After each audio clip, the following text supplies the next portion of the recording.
ကျွန်တော်ရဲ့မိတ်ဆွေတနင်္ဂနွေသားသမီးများအားလုံးမင်္ဂလာပါတနင်္ဂနွေသားသမီးများအတွက်ပတ်စဉ်တောက်ကြံနေညနေ6 နာရီမှာပုံမှန်တင်ပေးနေကြဖြစ်တဲ့ဒုက္ခကျေပွင့်တဲတော်နမိတ်ကိုတဲတော်က9ကတ်ချပြီးတော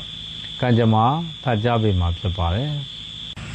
်ဟောဒရအစီအစဉ်လေးမစတင်ခင်မှာကျွန်တော်ရဲ့မိတ်ဆွေတွေကိုယူရောမင်္ဂလာချမ်းနေပြီးတော့အရေးကြီးတဲ့သတင်းလေးတွေပြောချင်ပါတယ်နံပါတ်1ကတော့ကျွန်တော်တို့ယူရောမင်္ဂလာချမ်းကလစဉ်တရက်နေ့တိုင်းပုံမှန်ဖွင့်လှစ်နေကြဗေဒင်လက္ခဏာဆရာပြစ်တင်တန်းရှိပါတယ်နော်တရက်နေ့ဆိုရင်တင်တန်းရှိပါတယ်အဲ့တော့ကိုကဗေဒင်တက်လောကိပညာတက်ဂမ်မီရာတက်တွေကိုသင်ယူခြင်းနဲ့တဲရောပညာတွေကိုသင်ခြင်းနဲ့ကောင်းမှုဗေဒင်ဆရာဆရာမဘဝနဲ့ရပ်တည်ခြင်းနဲ့ဆိုရင်ယူရောမင်္ဂလာချမ်းမှာအခမဲ့တင်တန်းလာတက်လို့ရပါတယ်တင်တန်းကြီးပါခြင်းကြီးတပြားမှပေးစရာမလိုပါဘူးစာဝင်နေရတာကျွန်တော်တို့ယူရောမင်္ဂလာချမ်းနေပြီးတော့တာဝန်ယူပါတယ်တင်တန်းကာလ8ရက်တာကာလကြာမြင့်မှာဖြစ်ပါတယ်ဒါပုံမှန်တင်တန်းကိုပြောတာပါနောက်တစ်ခုကကျွန်တော်တို့ယူရောမင်္ဂလာချမ်းနေပြီးတော့လာစဉ်လာတိုင်းအဲတင်တန်းနေရနေပြီးတော့ဆင်းသွားတဲ့ဆရာဆရာမတွေအတွက်1မြင်ဆောင်2မြင်ဆောင်3 4 5 6 9 8ဆိုပြီးတော့တင်တန်းနေရနေဆင်းသွားတဲ့ဆရာဆရာမတွေအတွက်တီးတန့်ဒီလမှာဖွင့်လှစ်တဲ့မွန်းမှန်တင်တန်းရှိပါတယ်24ရက်နေ့ကိုစမှာဖြစ်ပါတယ်အဲ့တော့မွန်းမှန်တင်တန်းတက်ဖို့အတွက်15ရက်တာကာလကြာမြင့်မှာဖြစ်ပါတယ်မွန်းမှန်တင်တန်းကာလ15ရက်ကြာမယ်ကျွန်တော်တို့အဲ့တော့ဆရာဆရာမတွေအားလုံးကိုလည်းမွန်းမှန်ကိုလာတက်ဖို့အတွက်ပြောချင်ပါတယ်မွန်းမှန်မှာတည်တည်ကြလေးဒါလာပြီးတော့စူးစမ်းပြီးတော့တက်ရောက်ကြပါနော်အားလုံးမဖြစ်မနေတက်တင်ပါတယ်နော်အဲ့ဒါကဆရာဆရာမတွေအတွက်တင်တန်းသူတင်တန်းသားအဟောင်းတွေအတွက်မွန်းမှန်တင်တန်းဖွင့်တဲ့အကြောင်းပြောခြင်းဖြစ်ပါတယ်နောက်တစ်ခုကကျွန်တော်တို့အကြောင်းမျိုးနဲ့ယူရောမင်္ဂလာချမ်းကိုမလာနိုင်ဘူးဒါပေမဲ့ဘေးရင်မေးခြင်းတယ်အွန်လိုင်းကနေပြီးတော့ဟောဒရမ်းမှာခြင်းတယ်ဆိုရင်ကျွန်တော်ရဲ့ Viber နံပါတ်ကနေပြီးတော့ဆက်သွယ်ပြီးတော့မှာလို့ရပါတယ်။ကိုယ်ကအိမ်ရောက်အတွက်ခြင်းတယ်ကားရောက်အတွက်ခြင်းတယ်နော်နိုင်ငံခြားအမြန်သွားခြင်းတယ်အကြောင်းမျိုးနဲ့ထင်းငေါ့ကြမ်းကြနေတဲ့ကိစ္စတွေရှိတယ်။အဲ့ဒီကိစ္စတွေအတွက်ရေရာအကူအညီတွေတောင်းခြင်းတယ်ဆိုရင်လည်းကျွန်တော်ရဲ့ Viber နံပါတ်ကနေပြီးတော့ဆက်သွယ်ပြီးတော့အကူအညီတောင်းခံနိုင်ပါတယ်။နောက်ဘာဆရာကြီးမင်းသိန်းကရဲ့ကြီးနဲ့ပြီးတော့ပြီးပေါက်တဲ့ပတိလေးတွေနောက်ကျွန်တော်ကိုယ်တိုင်စီရင်ထားတဲ့ဝါစိမ့်နီအဆောင်လက်ပတ်လေးတွေဝါစိမ့်နီလက်ဖွဲ့ဆက်လွယ်ကျိုးရဲ့ဒါတော့ဝါစိမ့်နီအင်းသမဖျောင်းနိုင်လေးတွေဒါတော့ရတနာဒီပံဖျောင်းနိုင်ပေါ့နေနံလိုက်ကိစ္စလိုက်ထုံးကြီးရတဲ့ဖျောင်းနိုင်နောက်ဇီးသားရောင်းမလေးတွေဒါလေးတွေပေါ့ဗျာအဲတမနာပေါင်းစုံအဲဒီအဆောင်ရတရားပစ္စည်းလေးတွေအလိုရှိတယ်ဆိုရင်လည်းလာနိုင်တော့ချမ်းမလာဝယ်လို့ရပါတယ်မလာနိုင်ဘူးဆိုရင်လည်း Viber ကနေပြီးတော့ဆက်သွယ်ပြီးတော့မှာနိုင်ပါတယ်เนาะကျွန်တော်ရဲ့ Viber နံပါတ်ကတော့3992395359အဲ့ဒီနံပါတ်လည်းသုံးပါတယ်နောက်ငကိုတော့ကနံပါတ်အဟောင်းဖြစ်တဲ့39992029ဆိုတဲ့နံပါတ်ကိုလည်းအသုံးပြုပါတယ်အဲ့ဒီကနေဆက်သွယ်ပြီးတော့မှာယူနိုင်ပါတယ်เนาะအဲ့တော့တင်းငွေသားသမီးတွေအတွက်ပထမအဆုံးကြာလာတဲ့တဲတော်နမိတ်ကကြတော့သမွန်းဆိုတဲ့နမိတ်ပေါ့နော်သမွန်းနမိတ်မှာကြတော့လာနတ်သမီးကိုခွေးကင်းမီကဝင်ပလွေအဲ့ဒီမတူညီတဲ့တတ္တဝါတွေဟာရန်ရှာတဲ့ကံကြမ္မာနမိတ်ဖြစ်ပါတယ်ဒါကြောင့်တင်းငွေသားသမီးတွေဒီကာလမှာမမျှော်လင့်မဲ့နဲ့ရန်တွေပေါ်တတ်တယ်အတိုက်ခံလေးတွေပေါ်တတ်တယ်အနှောက်အယှက်ကလေးတွေပေါ်တတ်ပါတယ်ဒါပေမဲ့ကိုယ်လောက်လာထိကြိုက်နစ်နာသွားလောက်တဲ့အခြေအနေအထိတော့မကြုံနိုင်ဘူးဒါလို့မိမိတို့ရဲ့စီးပွားရေးတွေမိမိတို့ရဲ့အလုပ်ကိုင်တွေအကြံစီစိတ်ကူးတွေကိုတင်းငွေသားသမီးတွေကအနှောက်အယှက်တွေဘလို့ပဲပေါ်ခက်ခဲတွေဘလို့ပဲများအတိုက်ခံတွေဘလို့ပဲကြုံနိုင်ပေါ့နော်အဲ့ဒီအတိုက်ခိုက်တွေနောက်ချက်တွေခက်ခဲတွေကြားရနေပြီးတော့အောင်မြင်အောင်လှုပ်ဆောင်နိုင်တဲ့အခြေအနေဖြစ်ပါတယ်ဒါတင်းငွေသားသမီးတွေကဒီကလာမှာဘေးပြောတာကိုမယုံသင့်ပါဘူးမိမိတို့ရည်ရွယ်ထားတဲ့အတိုင်းမိမိတို့ရည်မှန်းထားတဲ့အတိုင်းမိမိတို့စိတ်ကူးထားတဲ့အတိုင်းပေါ့နော်ကိုယ့်ရဲ့အလုပ်ကိုင်ကြံစီတွေကိုဒါတိုးတက်အောင်အောင်မြင်အောင်အဆုံးတိုင်အောင်ပေါ့နော်ရှောက်လန်းတဲ့အချိန်ကာလမျိုးဖြစ်ပါတယ်ပြောချင်တာတော့အောင်မြင်မှာပေါ့ဒါပေမဲ့ရန်တွေရဲ့အန္တရာယ်တွေတိုက်ခိုက်တွေကတော့ကြုံတတ်တယ်အနောက်ချက်ကတော့ဒေတာပေါင်းကြုံပါကိုယ်ပိုင်စီးပွားရေးလုပ်ငန်းလုပ်ကိုင်နေတဲ့တင်းငွေသားသမီးတွေဆိုရင်လည်းအနောက်ချက်တွေကြောင့်လုပ်ငန်းတွေမှာနည်းနည်းထင်းငေါ်ကြံ့ကြာတာမျိုးတွေကြုံနိုင်တယ်နောက်ပွဲသားအလုပ်တွေပွဲရုံလုပ်ငန်းတွေအကျိုးဆောင်လုပ်ငန်းလုပ်ကိုင်နေတဲ့တင်းငွေသားသမီးတွေဆိုရင်ပွဲဖြတ်မဲ့လူတွေဒေတာပေါင်းပေါ်လာတတ်တယ်လုပ်ငန်းဆောင်တာတွေစီးပွားရေးတွေအကြံစီတွေပေါ့အဲ့ဒါတွေကိုအောင်မြင်အောင်အကောင့်တွေပေါ်တဲ့နေရာမှာမမျှော်လင့်မဲ့နဲ့အောင်မြင်ကနီးလေဂယူးဆိုင်ရလေဆိုတဲ့အခြေအနေမျိုးဖြစ်ပါတယ်။ဒါကြောင့်တင်းငွေသားသမီးတွေကဒီကာလမှာ အလောက်ကိုင်းနေစီးပွားရေးတွေအကြံစီတွေကိုအကောင့်ထဲပေါ်တဲ့နေရာမှာအောင်မြင်ကနီးလေအထူးဂရုစိုက်တင်ပါတယ်မမျော်လင့်မဲ့နဲ့အဖြတ်ဝင်တတ်တယ်မမျော်လင့်မဲ့နဲ့ရန်ပေါ်တတ်တယ်မမျော်လင့်မဲ့နဲ့အတိုက်ခံလေးတွေဖြစ်တတ်တယ်ပြီးရင်ကိုယ့်ရဲ့အလောက်ကိုင်းတွေကိုယ့်ရဲ့အကြံစီတွေစိတ်ကူးတွေဟာအဲ့ဒီအတိုက်ခိုက်တွေအနှောက်အယှက်တွေရန်တွေအန္တရာယ်တွေကြောင့်ထင့်ငေါ့သွားတာတွေကြံ့ကြာသွားတာတွေမမျော်လင့်မဲ့နဲ့ပျက်စီးသွားတာမျိုးလေးတွေကြုံရတတ်ပါတယ်အဲ့တော့ကိုယ့်ရဲ့စီးပွားရေးလုပ်ငန်းဆောင်တာတွေကိုလှုပ်တင်လားမလှုပ်တင်ဘူးလားလှုပ်ရင်ကောင်းမလားမကောင်းလားအဲ့လိုမျိုးစဉ်းစားနေတဲ့တနင်္ဂနွေသားသမီးတွေဆိုရင်ခုနကရန်နေရနေတွေတိုက်ခိုက်တွေအနောက်ချက်တွေကိုကာကွယ်ပြီးတော့အောင်မြင်အောင်လှုပ်ဆောင်တဲ့အချိန်ကာလလို့ပြောရမှာဖြစ်ပါတယ်နံပါတ်1ကဆွေမျိုးသားချင်းတွေနဲ့ပတ်သက်တဲ့ကံကြမ္မာမှာဆိုရင်လည်းဓာဘရင်မှာဆိုတဲ့နမိတ်ကြတာပေါ့နော်ဒီနမိတ်ကလည်းဆွေမျိုးသားချင်းတွေနဲ့ကိုယ်နဲ့မမျှော်လင့်မနဲ့စကားပြောရမယ်ရန်နေပါတွေဖြစ်တတ်တယ်အတိုက်ခံတွေပါတွေဖြစ်တတ်တယ်ကိုယ်နဲ့တစ်သက်လုံးခင်ခင်မင်မင်ချစ်ချစ်ခင်ခင်ဖြစ်လာတဲ့တနင်္ဂနွေသားသမီးတွေနဲ့ရုပ်တရက်မမျှော်လင့်မဲ့နဲ့ဒါမုန်းသွားတာမျိုးလေးတွေကြုံရတတ်ပါတယ်နော်နံပါတ်3ကတော့လူမှုရေးပေါ့လူမှုရေးကတော့ justice တယ် justice ဆိုတာအင်မတန်မှကောင်းသောနမိတ်ဖြစ်ပါတယ်ဒါတော့တနင်္ဂနွေသားသမီးတွေရဲ့လူမှုရေးနဲ့ပတ်သက်တဲ့ကံစားတာဆိုရင်တော်တော်လေးကောင်းတယ်လူချစ်လူခင်များမယ်ပေါင်းသင်းဆက်ဆံရေးတွေအဆင်ပြေမယ်လူအများကြီးချစ်ခင်ခြင်းတွေလူအများကြီးလေးစားမှုတန်ဖိုးထားမှုကိုလွယ်လွယ်ကူကူနဲ့ရတတ်တဲ့အချိန်ကာလမျိုးဖြစ်ပါတယ်ငွေကြေးနဲ့ပတ်သက်တဲ့ကံစားတာမှာကြတော့ကျယ်ပွင့်10ပွင့်နမိတ်ပါပဲကျယ်ပွင့်10ပွင့်နမိတ်ကကြတော့အင်မတန်မှကောင်းသောနမိတ်လို့ပြောမှာဖြစ်တယ်ဒါတော့တနင်္ဂနွေသားသမီးတွေရဲ့ငွေကြေးနဲ့ပတ်သက်တဲ့ကံစားတာအထူးကောင်းတာပေါ့ရစရာကြီးတဲ့ငွေတွေချောချောမောမောရမယ်ပေးစရာကြီးတဲ့ငွေတွေချောချောမောမောပေးနိုင်ငွေကြေးနဲ့ပတ်သက်ပြီးတော့ပူပန်နေတဲ့တနင်္ဂနွေသားသမီးတွေဆိုရင်အလိုလိုနေနဲ့ပြေလည်သွားနိုင်တဲ့ကံစားတာမျိုးတွေရှိပါတယ်ဒါငွေကြေးကိုအကြောင်းပြုပြီးတော့စိတ်ညစ်နေတဲ့စိတ်တော့ကရောက်နေတဲ့စိတ်ပူပန်နေတဲ့တနင်္ဂနွေသားသမီးတွေကိုအထူးပြောချင်တာမပူနဲ့လို့ပြောရမှာဖြစ်ပါတယ်နောက်ကျမ်းမာရေး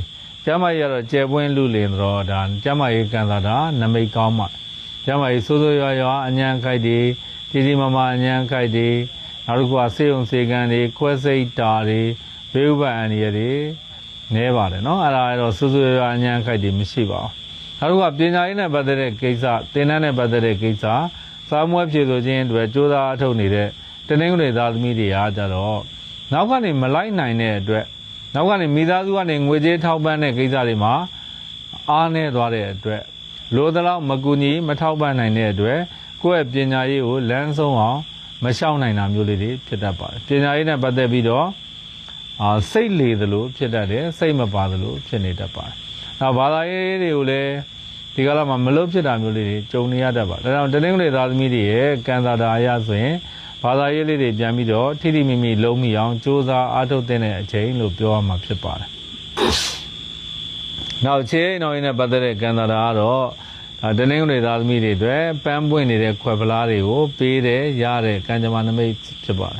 ်ဒါခြေနဲ့ပတ်သက်ရင်ကံစားတာကောင်းတယ်အိမ်တော်ရင်းနဲ့ပတ်သက်ပြီးတော့ကံစားတာအထူးကောင်းပါအခြေအိမ်တော်ရင်းနဲ့ပတ်သက်ပြီးတော့ပျော်ရွှင်ချမ်းမြေ့ရမယ်ကံတရားမျိုးရှိပါတယ်အဲ့တော့စေတကြောင့်လမ်းကိစ္စတွေမင်္ဂလာကိစ္စတွေစီစဉ်ထားရင်စီစဉ်ထားတဲ့အတိုင်းအောင်မြင်နိုင်တဲ့ကံတရားမျိုးတွေရှိပါတယ်အားလုံးခြုံငုံသုံးသပ်ရမယ်ဆိုရင်တော့စီးပွားရေးတို့အလုပ်ကိုင်ကြံစီလေးတွေမှာရန်လေးတွေအန္တရာယ်လေးတွေအတိုက်ခံလေးတွေတော့မမျှော်လင့်နဲ့ကြုံတတ်တယ်အဖြတ်တွေတော့ကြုံတတ်တယ်ဒါပေမဲ့ကိုကဇွဲလုံးလောက်တွေကအမျှော်မြင်ကြီးကြီးနဲ့ဆက်လက်ပြီးတော့ကြိုးစားအထောက်သွားမယ်ဆိုရင်တနင်္ဂနွေသားသမီးတွေရဲ့ကံတရားအရာအောင်မြင်နိုင်တဲ့ကံစားတာမျိုးတေချာပေါင်းရှိပါတယ်နော်အဲ့တော့တနင်္ဂနွေသားသမီးတွေအတွက်အကျိုးပေးတဲ့ကံကောင်းတဲ့အရာဆိုရင်အနဲ့ရောင်ရဲ့အဖြူရောင်ရဲ့ကောင်းပါတယ်အကြောင်းချင်းကကိစ္စရှိတဲ့အခါအဲ့ဒီအနဲ့ရောင်ဖြူရောင်လေးတွေဝတ်ပါစောင်းပါပေါ့နော်နောက်ကံသားမဲထိုးတာတွေထီထိုးတာတွေဝါသနာပါတဲ့တနင်္ဂနွေသားသမီးတွေဆိုရင်ကိုယ်ကနန်းရပေါင်းချင်းကိုယ်ကနန်းရတဲ့နံပါတ်တွေရှာပြီးတော့ထိုးတင်ပါတယ်မြတ်စွာဘုရားရှင်ကိုတော်မြတ်ကြီးကိုတကွန်လုံးကိုလုံးအဖြူရောင်ပါအဲ့တော့တနင်္လာတော့မှာကတ်လူပူဇော်ပြီးတော့ဆူတောင်းမှာအញ្ញံခိုက်တွေပြေပြောက်ပြီးတော့ကောင်းကျိုးလိုရာဆန္ဒရရှိစေမှာဖြစ်ပါတယ်တနင်္ဂနွေသားသမီးကျွန်တော်ရဲ့မိတ်ဆွေပေါင်းလဲကိုကျမ်းမှာစိတ်ချမ်းသာပြီးလိုရာဆန္ဒပြည့်ပါစေလို့ဆူတောင်းမြတ်တာများအားလုံးကိုလိုက်လဲပို့တာအဲ့တော့တနင်္လာသားသမီးတွေအတွက်ပထမဆုံးကြလာတဲ့တဲတော်နမိတ်ရာဆိုရင်တော့ဘယင်နမိတ်ဖြစ်ပါတယ်ဘယင်ကဘာဘယင်လဲဆိုတော့တဲတော်ကတ်တွေမှာဆိုရင်တော့ကျယ်ပွင့်တွေရဲ့အဓိပတိကျယ်ပွင့်တွေရဲ့ခေါင်းဆောင်ကျယ်ပွင့်ဘယင်ဆိုတဲ့သင်္ကေတနမိတ်ဖြစ်ပါတယ်ဒီနမိတ်ကကြတော့အောင်မြင်ခြင်းတွေကိုညွှန်ပြဩဇာတိတ်ကမကြီးမားခြင်းတွေကိုညွှန်ပြလက်ညှိုးညွှန်ရာ ရေဖြစ်တယ်အကြီးအကဲတွေကိုညီပံ့ပိုးပေးမှုရနိုင်တဲ့ကံတာမျိုးဖြစ်ပါတယ်ဒါကြောင့်တနင်္လာသားသမီးတွေအတွက်ဒါပထမဆုံးစိုးမိုးတဲ့ကံကြမ္မာနမိတ်ရာဆိုရင်အင်ပဒမကောင်းပါတယ်ကိုယ်ပိုင်စီးပွားရေးလုပ်ငန်းတွေတိတိတသာတိုးတက်အောင်မြင်နိုင်တဲ့အချိန်ကာလမျိုးဖြစ်ပါတယ်အလုံးမှာစီးပွားရေးလုပ်ငန်းတွေကိုအင်တိုင်းအားတိုင်းတိုးချက်ပြီးတော့လုပ်ကင်သင့်ပါတယ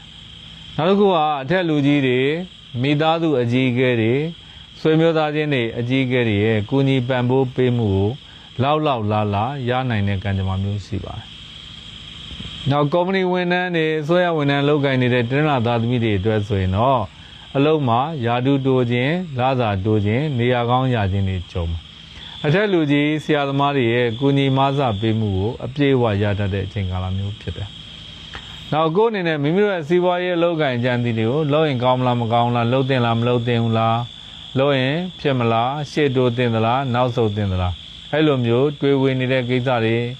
စဉ်းစားချင့်ချိန်နေတဲ့ကိစ္စတွေရှိရင်လုပ်ကိုလုပ်တင်ပါတယ်လုပ်တဲ့အတွက်လည်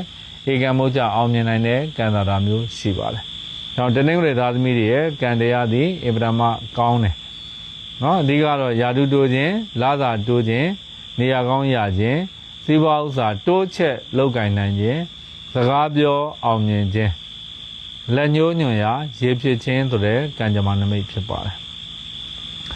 အဲ့တော့တနင်္လာသားသမီးတွေရဲ့ငွေကြေးနဲ့ပတ်သက်တဲ့ကံတာမှာကြတော့ကျဲပွင့်၃ပွင့်ဆိုတဲ့နမိတ်ပေါ့နော်။ကျဲပွင့်၃ပွင့်အားကြတော့တို့နိုင်ရမှာကပီးကြောက်စာထိုးတဲ့နမိတ်ဖြစ်ပါတယ်အဲ့တော့ဒီကာလတွေမှာကျွန်တော်တင်းလာသားသမီးတွေအတွက်အင်ဗရန်မှငွေကြေးကိုအကြောင်းပြုပြီးတော့မှတ်တိုင်တစ်ခုစိုက်ထူနိုင်လောက်တဲ့အထိကံတရားကောင်းသွားနိုင်တဲ့ကံတာမျိုးရှိပါတယ်ငွေကြေးနဲ့ပတ်သက်ရင်ကံတာအထူးကောင်းတယ်နည်းနည်းကောင်းတာမဟုတ်အများကြီးကောင်းတယ်ဘလောက်ဘဝမှာဘလို့မှမပြေလည်နိုင်ဘူးလို့ထင်ထားတဲ့ငွေကြေးနဲ့ပတ်သက်တဲ့အခက်အခဲတွေလုံးဝကိုပြေလည်သွားနိုင်တဲ့ကံတာမျိုးရှိပါတယ်ငွေကြေးကိုအကြောင်းပြုပြီးတော့စိတ်ချမ်းသာသွားရတတ်တယ်။ငွေကြေးနဲ့ပတ်သက်ပြီးတော့ပူပန်သောကတွေဟာရုပ်တရက်မမျှော်လင့်မနဲ့ပြေလည်သွားတာမျိုးတွေဖြစ်တတ်တယ်။ကိုယ်အနေနဲ့သုံးပြီလို့ထင်ထားတဲ့ငွေတွေပြန်ဝင်လာတတ်တာပေါ့နော်။ပေးစရာကြီးတဲ့ငွေတွေမပေးနိုင်တော့ဘူးလို့သတ်မှတ်ထားတဲ့ငွေကြေးတွေဆိုရင်လည်းပေးနိုင်တဲ့ကံတာမျိုးရှိတယ်။အဲတော့ငွေကြေးနဲ့ပတ်သက်ရင်ကံတာကောင်းတယ်တော့တင်းရသားသမီးတွေအတွက်ကတော့ငွေကြေးနဲ့ပတ်သက်ရင်ထီစော်နံတဲ့ကာလလို့ပြောမယ်ဆိုရင်တော့မှပြောစမှတ်ပြုလောက်ကောင်းပါတယ်အဲ့တော့ထီတွေပါတွေထိုးတင်တာပေါ့နော်ထီတွေပါတွေထိုးတင်တယ်နောက်ငွေတွေပါတွေစုလိုက်ပြုံလိုက်ဝင်ကိန်းရှိတယ်နောက်ရုပ်တရက်ကန်ဆန်းပဲပေါက်ပြီးတော့ငွေစုလိုက်ပြုံလိုက်ဝင်တာမျိုးတွေကြုံရတတ်ပါတယ်အဲ့တော့အလုပ်တွေကောင်းလို့လည်းငွေဝင်တတ်တယ်နောက်တစ်ခုကခုနကပြောတယ်မမျှော်လင့်တဲ့ငွေကြေးစုလိုက်ပြုံလိုက်ဝင်ကိန်းတွေလည်းရှိတတ်ပါတယ်နောက်တစ်ခုကဆွေမျိုးသားချင်းပေါ့နော်ရုပ်တရက်ဆွေမျိုးသားချင်းကိုအကြောင်းပြုပြီးတော့ပူပန်သောကတွေကြုံရတတ်တယ်ဝမ်းနဲ့ငိုကြွေးရတာမျိုးတွေကြုံရတတ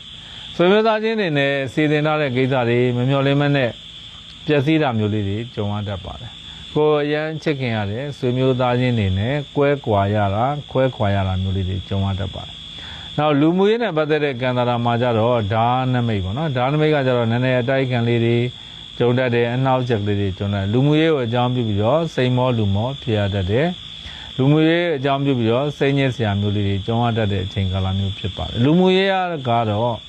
တင်းနှလာသားသမီးတွေအတွက်နည်းနည်းသတိထားတဲ့အချိန်ကာလလို့ပြောမှဆိုရင်မမှားပါဘူးအဲ့တော့သူတစ်ပါးကိုလိုက်ပြီးတော့ကူညီပေးတာတွေအာမခံပေးတာတွေလောက်ကင်ဆောင်ရွက်ပေးတာမျိုးလေးတွေသတိထားပြီးတော့ဆင်ခြင်သင့်ပါနောက်ကျမ်းမာရေးမှာကြတော့တင်းလာသားသမီးတွေတော့ Wing of Fortune ဆိုတာကံကြမ္မာလဲဘိန်းဆိုတဲ့နာမည်ပေါ့နော်ကံကြမ္မာလဲဘိန်းဆိုတာကောင်းသောအပြောင်းလဲတွေဖြစ်တာပါအဲ့တော့ညံ့ရာနေကောင်းတယ်ဆိုတဲ့ကံတရားပါအဲ့တော့ကျမ်းမာရေးညံ့နေရာနေကျမ်းမာရေးတွေပြန်ပြီးတော့ကောင်းမွန်တတ်တယ်နောက်ခံစားရတဲ့ယောဂဝေဒနာတွေဟာတိတိတသာယောဂနဲ့ဆေးနဲ့တိုးပြီးတော့တက်တာပြောက်ကင်းသွားတာမျိုးတွေဖြစ်တတ်တယ်နောက်ပညာရေးကဏ္ဍမှာကျတော့တစေကကြတာပေါ့နော်တစေရဲ့အဓိပ္ပာယ်ကျတော့အနှောက်အယှက်ဝင်တာပါဘာအနှောက်အယှက်လဲဆိုတော့နှလုံးသားရေးရာအနှောက်အယှက်ဝင်တာပေါ့ဒါအဲ့တော့ပညာရေးနဲ့နှလုံးသားရေးရာကိစ္စတွေကိုအကြောင်းပြုပြီးတော့ပညာရေးကဏ္ဍတွေမှာနှောင့်နှေးတာမျိုးတွေဖြစ်တတ်တယ်ပျက်စီးတာမျိုးတွေဖြစ်တတ်တယ်လမ်းလွဲသွားတာမျိုးတွေကြုံရတတ်တယ်နောက်ခြေအိမ်တော်နဲ့ပတ်သက်တဲ့ကံတာမှာကျတော့သဟာမစ်ဆိုတာမဟာမစ်ကတော့ယသိကပ်ပေါ့ယသိကမီးအိမ်ကိုဂိုင်းထားတယ်ကံကြမ္မာနမိတ်ကြပါတယ်ဒါမလို့ကိုယ့်ဘဝကိုကိုကြီးပေးနိုင်တယ်ကိုယ့်ဘဝကိုလမ်းပြပေးနိုင်တယ်ကိုယ့်ကိုစောင့်ရှောက်ပေးနိုင်တဲ့ချစ်သူအိမ်တော်ဘက်ကိုအကြောင်းပြုပြီးတော့စိတ်ချမ်းသာပျော်ရွှင်ရနိုင်တဲ့ကံတရားမျိုးရှိပါတယ် အဲ့တော့အားလုံးကိုခြုံငုံသုံးသပ်ရမယ်ဆိုရင်ကံတရားကအကောင်းများပါတယ်အဆိုးနည်းပါတယ်နော်အဲ့တော့ဒိဋ္ဌသာသမီတွေအတွက်အကျိုးပေးတယ်ကံကောင်းတဲ့အရာကတော့အဝါရောင်နဲ့အနက်ရောင်နဲ့ကောင်းပါတယ်ထီတို့တာတွေကံသမက်တို့တာတွေဝါသနာပါတဲ့တဏှာသာသမီတွေဆိုရင်9စာ9ဆုံးတို့9စာ9ဆုံးတို့စတဲ့နံပါတ်တွေရှာပြီးတော့ထိုးတင်ပါတယ်နောက်မြတ်စွာဘုရားရှင်ကိုရောမြတ်ကြီးကိုမုတ်ဖက်ထုတ်9ထုတ်ပေါ့နော်မုတ်ဖက်ထုတ်9ထုတ်ကိုကလူပူဇော်ပြီးတော့ဆုတောင်းမှာတဏှာသာသမီတွေကြုံတွေ့ရမယ်မကောင်းတဲ့ကံစားတာအညံ့အခိုက်တွေပြေပြပြီးတော့ကောင်းကျိုးလိုရာဆန္ဒရရှိစေမှာဖြစ်ပါတယ်တဏှာသာသမီကျွန်တော်ရဲ့မိတ်ဆွေပေါင်းလည်းကိုယ်ကျမ်းမာခြင်းစိတ်ချမ်းသာခြင်းနဲ့ပြည့်စုံပါစေလိုရာဆန္ဒတစ်လုံးတစ်ဝါတည်းရရှိနိုင်ပါစေကျမ်းနိုင်အောင်လို့ဆောင်နိုင်မြောက်ကြပါစေလို့ယူတော်မင်္ဂလာချမ်းနေလှိုက်လိုက်လဲဆုတောင်းမေတ္တာပို့အဲ့တော့အင်္ဂါသာသမီတွေအတွက်ပထမဆုံးစိုးမိုးတဲ့ကြလာတဲ့ကံကြမ္မာနမိတ်ရာဆိုရင်တော့တဟာမေတ္တရနမိတ်ဖြစ်ပါတယ်တဟာမေတ္တရယတိကပ်ပါယတိကမိအိမ်ကိုကင်ထားတယ်ဘဝရဲ့အလင်းအောင်ရာခြင်းတွေကိုညွှန်ပြတဲ့ကံသာရနမိတ်ဖြစ်ပါတယ်ဒါကြောင့်အင်္ဂါသာသမီတွေဟာကံဆိုးရာကနေပြီးတော့ကံတွေကောင်းလာဖို့ရှိပါတယ်ဘဝလမ်းကြီးမှာလမ်းပြောင်းနေရာကနေပြီးတော့လမ်းကြောင်းတစ်တွေပေါ်လာတတ်တဲ့အချိန်ကာလမျိုးဖြစ်တယ်ကိုယ်လည်းပဲဘဝမှာအကြံကောင်းဉာဏ်ကောင်းတွေပေးမဲ့လူတွေကြုံမယ်နီးပေးလမ်းပြလှုပ်ပေးနိုင်တဲ့သူတွေကြုံမယ်လမ်းပြပေးနိုင်တဲ့သူတွေကြုံရတတ်ပါတယ်အဘမင်းသိင်္ဂရဲ့ပုံနာပါကွန်ဆိုတဲ့ဝိတ္ထုထဲမှာဆိုရင်ဆင်းရဲရာကနေချမ်းသာသွားတဲ့လူတယောက်ရဲ့အကြောင်းကိုရေးထားတာပါအဲ့ဒီကတ်ကိုအစွဲပြုပြီးတော့အဘမင်းသိင်္ဂဒါပုံနာပါကွန်ဆိုပြီးတော့နာမည်ပေးထားတဲ့နမိတ်ပါဒီနမိတ်ကဆင်းရဲရာကနေချမ်းသာသွားတဲ့နောက်တစ်ခုကမောင်မြင်ရာကနေပြီးတော့တိတိတသာထူးထူးခြားခြားအောင်မြင်သွားတတ်တဲ့ကံကြမ္မာနမိတ်မျိုးရှိပါတယ်အဲ့တော့ဘက်ကနေအစဉ်ပြေခြင်းတွေကံကောင်းခြင်းတွေစိတ်ချမ်းသာရခြင်းတွေအောင်မြင်ခြင်းတွေကြုံနိုင်တဲ့ကံကြမ္မာနမိတ်ဖြစ်ပါတယ်ဒါကြောင့်မလို့ကျွန်တော်တို့အင်္ဂါသားသမီးတွေအတွက်ဒီကာလမှာကံသာတာအတော်ကောင်းပါတယ်အလုံးလျှောက်ရင်လွယ်လွယ်ကူကူနဲ့အလုံးရတတ်ပါတယ်အင်မတန်မှအကျိုးပေးကောင်းတဲ့အလုံးမျိုးတွေလည်းဖြစ်တတ်တယ်ပြည်ပခရီးတွေနိုင်ငံခြားခရီးတွေပညာတော်သင်ခရီးတွေထူးထူးခြားခြားအောင်မြင်မှုရတတ်တဲ့ကံတရားပါအဲ့တော့ခရီးသွားဖို့အတွက်ကြိုးစားအားထုတ်နေတဲ့အင်္ဂါသားသမီးတွေအတွက်ဒီအချိန်ဟာရောင်နီတမ်းမဲ့အချိန်ကာလမျိုးဖြစ်ပါတယ်နောက်တစ်ခုကဒီကုမ္ပဏီဝန်ထမ်းအလုပ်တွေနောက်တစ်ခုကအစိုးရဝန်ထမ်းအလုပ်တွေလုပ်ကိုင်နေတဲ့အင်္ဂါသားသမီးတွေဆိုရင်အလုပ်ကောင်းနေရာကောင်းကိုယာတုတိုးနဲ့အပြောင်းရွှေ့ပါတတ်တဲ့အချိန်ကာလမျိုးဖြစ်ပါတယ်အဲ့တော့ယာတုတိုးကိစ္စအတွက်ထင်ငေါ့ကြံ့ကြာနေတဲ့အင်္ဂါသားသမီးတွေဒီကာလမှာထူးခြားတတ်တယ်နေရာအပြောင်းရွှေ့အလုပ်အပြောင်းရွှေ့အတွက်ကြိုးစားအထုတ်မျှော်လင့်နေတဲ့အင်္ဂါသားသမီးတွေဆိုရင်ဒီကာလမှာထူးထူးခြားခြားကောင်းတတ်တာပေါ့နော်နောက်တစ်ခုကဒီကာလမှာအင်္ဂါသားသမီးတွေအတွက်နှစ်ခုကြိုးစားအထုတ်သင့်ပါတယ်နံပါတ်1ကကိုယ်လမ်းပြပေးမဲ့လူလည်းပေါ်ပေါက်တတ်တယ်ဒါကြောင့်မလို့ကိုယ်မှာအခက်အခဲတွေရှိတယ်အကြံစီတွေရှိတယ်စိတ်ကူးတွေရှိတယ်ရည်ရွယ်ချက်ကြီးမှန်းချက်တွေရှိတယ်ဆိုရင်တယောက်တည်းစဉ်းစားတွေးတောလောက်ကင်ဆောင်ရွက်နေတာတဲ့ကိုယ့်ရဲ့ပို့ပြီးတော့တတိနားလေတဲ့မိတ်ဆွေအပေါင်းအသင်းဆရာသမားတွေနဲ့တိုင်ပင်ဆွေးနွေးပြီးတော့လောက်ကင်ဆောင်ရွက်တင်ပါတယ်နံပါတ်2ကသူများကိုလမ်းပြပေးရမယ်ကံတရားပါဒါမှမဟုတ်ကိုယ်အနေနဲ့တတ်နိုင်သလောက်တတ်ဆွမ်းသလောက်ပေါ့နော်ကိုယ့်ဘဝဉာဏ်မှာရှိတဲ့လူတွေကိုယ့်ရဲ့ဆွေမျိုးသားချင်းလဲအောင်ငယ်သားတွေပဲဖြစ်ဖြစ်ကိုယ့်ရဲ့လုပ်ပေါ်ကိုင်ဘက်တွေပဲဖြစ်ဖြစ်ကိုယ်ကတတ်ဆွမ်းသမျှအကြံကောင်းဉာဏ်ကောင်းတွေပေးတင်တယ်အကူအညီတွေပေးတင်တယ်ကာယကံမေတ္တာဝစီကံမေတ္တာပေါ့နော်စသဖြင့်အဲ့ဒါတွေနဲ့အကူအညီပေးတင်တယ်လို့ဉာဏ်ပေးတင်ပါတယ်နောက်လုပ်ရင်ကောင်းမလားမကောင်းလားလို့လှုပ်တင်လားမလှုပ်တင်ဘူးလားစဉ်းစားချင့်ချိန်တွေးတောနေတဲ့ကိစ္စတွေချင်းလှုပ်ကိုလှုပ်တင်ပါတယ်နော်နောက်တစ်ခုကငွေကြေးနဲ့ပတ်သက်တဲ့ကံတာမှာကြတော့စွမ်းရှင်ဆိုတဲ့ကံကြမ္မာနမိတ်ဖြစ်ပါတယ်ဒါက तू ကဘာကိုညွှန်ပြတာလဲဆိုတော့အားကုန်သုံးပြီးတော့ရုန်းကန်ရတတ်တယ်တဲ့ငွေကြေးနဲ့ပတ်သက်ပြီးတော့လောက်ကင်နေတဲ့ကြံစီနေတဲ့ကြိုးစားထုတ်နေတဲ့အင်္ဂါသားသမီးတွေကိုအကြံဉာဏ်ပေးချင်တာလုံးဝဇွဲမလျှော့ပါနဲ့လုံးဝပေါ်ဒီပေါ်ပြက်မလုပ်ဘဲနဲ့အားကုန်ပေါ့နော်ကိုယ်စွမ်းဉာဏ်နဲ့ရှိသလောက်ကြိုးစားထုတ်လိုက်မှဆိုရင်ကိုယ်မှကြည့်တဲ့ငွေကြေးနဲ့ပတ်သက်တဲ့အခက်အခဲတွေတိတိကျကျပြေလည်သွားနိုင်တယ်ငွေကြေးနဲ့ပတ်သက်တဲ့ပူပန်သောကတွေပြေလည်သွားဖို့ရှိတယ်ငွေကြေးနဲ့ပတ်သက်တဲ့အကြံစီတွေဧကမှုကြောင့်အောင်မြင်သွားမဲ့ကံသာတာမျိုးရှိပါတယ်အဓိကပြောချင်တာပတ်စံကိစ္စငွေကြေးနဲ့ပတ်သက်တဲ့ကိစ္စဆိုရင်အင်္ဂါသားသမီးတွေကကိုယ်စွမ်းဉာဏ်စွမ်းရှိသလောက်လုံးလဝရိယအပြည့်နဲ့ကြိုးစားထုတ်တင်ပါတယ်ကိုလုံးနိုင်တဲ့အနေအထားတွေလျှော့ပြီးတော့မလုပ်တင်ပါဘူး ကိုကတတ်နိုင်ပါရဲ့နဲ့ကိုကြိုးစားရင်အောင်မြင်နိုင်ပါရဲ့နဲ့ကိုမကြိုးစားလို့ခက်ခဲသွားတာမျိုးအဖြစ်ပြမျိုးတွေမဖြစ်သင့်ပါဘူးနောက်တစ်ခုကလူမှုရေးပေါ့နော်လူမှုရေးနဲ့ပတ်သက်တဲ့ကံစားတာလေးတွေကတော့အင်္ဂါသားသမီးတွေအတွက်ကောင်းပါတယ်လူချစ်လူကင်များခြင်းတွေပေါင်းသင်းဆက်ဆံရေးအစဉ်ပြေခြင်းတွေကြုံမှာသူများကိစ္စတွေကိုလိုက်ပြီးတော့ကိုညီဆောင်ရွက်ပေးရတဲ့အဖြစ်ပြတွေလည်းကြုံရတတ်ပါတယ်နောက်ဆွေမျိုးသားချင်းတွေနဲ့ပတ်သက်တဲ့ကံတရားမှာကြတော့ဒုဗ္ဗယင်ဆိုတဲ့နမိတ်ကြတာပေါ့နော်ဒီနမိတ်ကကြတော့ဘာလို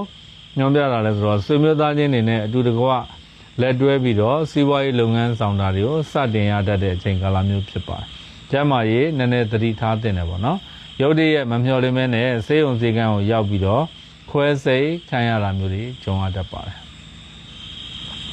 ်နောက်ပညာရေးကိစ္စသင်တန်းကိစ္စစာမေးကိစ္စတွေမှာပညာလောဘကြီးပြီးတော့သင်တန်းတွေလျှောက်တက်တယ်နောက်ဆုံးကျတော့ဟိုသင်တန်းလည်းတက်တယ်ဒီသင်တန်းလည်းတက်တယ်အချိန်ရမလောက်ငွေရမလောက်နဲ့လက်လျှော့ခြင်းသိတွေပေါက်သွားတတ်တဲ့အချိန်ကာလမျိုးဖြစ်တတ်ပါတယ်နောက်တစ်ခုကအခြေအိမ်တော်ကြီးပေါ့နော်အခြေအိမ်တော်ကြီးနဲ့ပတ်သက်ရင်တော့အင်္ဂါသားသမီးတွေအတွက်ဝေခွဲမရတဲ့ကံတရားမျိုးတွေကြုံရတတ်ပါတယ်ဒီလူကိုယူရင်ကောင်းမလားဒီလူနဲ့ယူရင်ကောင်းမလားမယူဘဲနဲ့ရက်လိုက်ရင်ကောင်းမလာ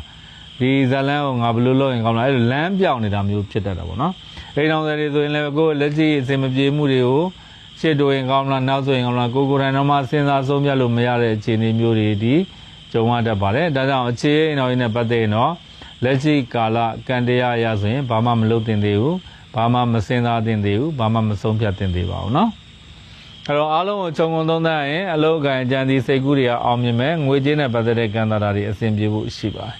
အင်္ဂါသားသမီးတွေအတွက်အကျိုးပေးတဲ့ကံကောင်းတဲ့အရာဆိုရင်အနီရောင်နဲ့အပြာရောင်နဲ့ကောင်းပါတယ်အဲ့တော့ထီထိုးတာတွေကံသမ်းမဲ့တို့တာတွေဝါသနာပါတဲ့အင်္ဂါသားသမီးတွေဆိုရင်1စာ6ဆုံးတို့6စာ1ဆုံးစတဲ့နံပါတ်တွေရှာပြီးတော့ထိုးသင့်ပါတယ်မြတ်စွာဘုရားရှင်ကိုရောမြတ်ကြီးကိုအုံသီးစိတ်9စိတ်ကတ်လူပူဇော်ပြီးတော့ဆုတောင်းမှာအញ្ញံခိုက်တွေပြေပြောက်ပြီးတော့ကောင်းကျိုးလိုရာဆန္ဒရရှိစေမှာဖြစ်ပါတယ်အင်္ဂါသားသမီးကျွန်တော်ရဲ့မိတ်ဆွေပေါင်းလည်းကိုကျမ်းမှာစိတ်ချမ်းသာပြီးတော့လိုရာဆန္ဒပြည့်ပါစေလို့ယူတော်မင်္ဂလာချမ်းနေလှိုက်လိုက်လဲဆုတောင်းမေတ္တာပို့သလိုက်ပါတယ်အသုံးပြုပါတယ်အဲဒီကနေဆက်သွယ်ပြီးတော့မှာယူနိုင်ပါတယ်နော်